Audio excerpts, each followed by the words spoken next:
Adam and Eve were perfectly happy and content in the Garden of Eden, which was itself a contradiction of the claim of Satan that obeying God was oppressive, and he set about to cause their fall and bring them under his power.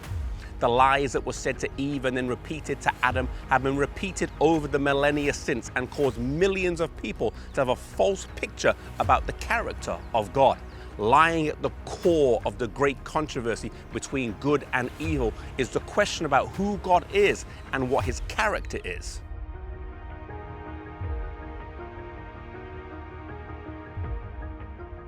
Employing the medium of a snake, Satan seduced Eve with the words, "Has God said that in the day you eat of this tree, you will die?"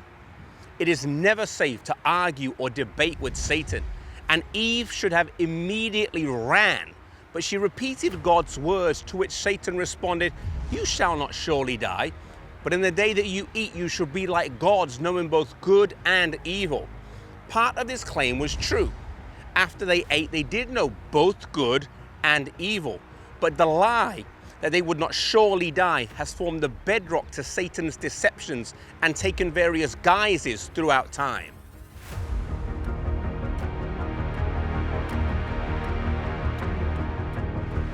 Those who live right are said to go immediately to paradise, while the wicked, instead of living forever, are tormented forever.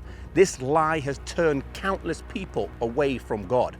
Rational people are left to ask, if God is a God of love, how can he burn and torment people forever?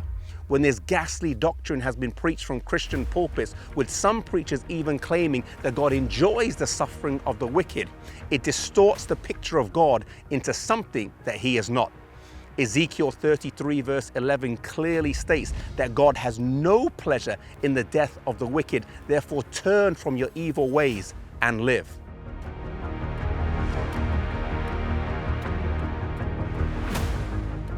Another deception is the complete opposite of the above.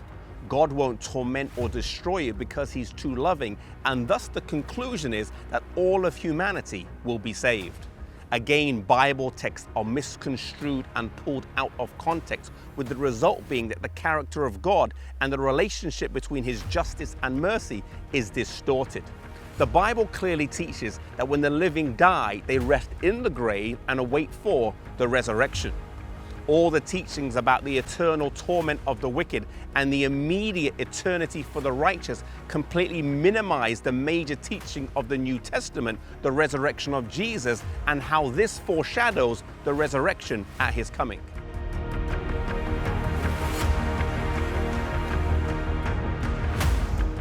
When people die, they go to the grave and rest. The Bible likens death to a sleep, and according to Psalms, it says in the grave there is no understanding. And even those like righteous King David, according to Acts 2 verse 34, have not yet ascended to the heavens.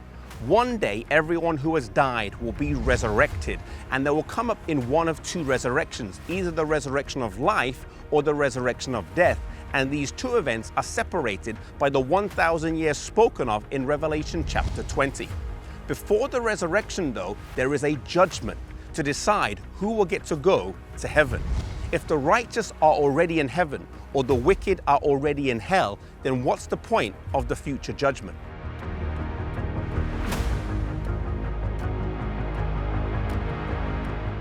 All Bible truths must correlate and support each other.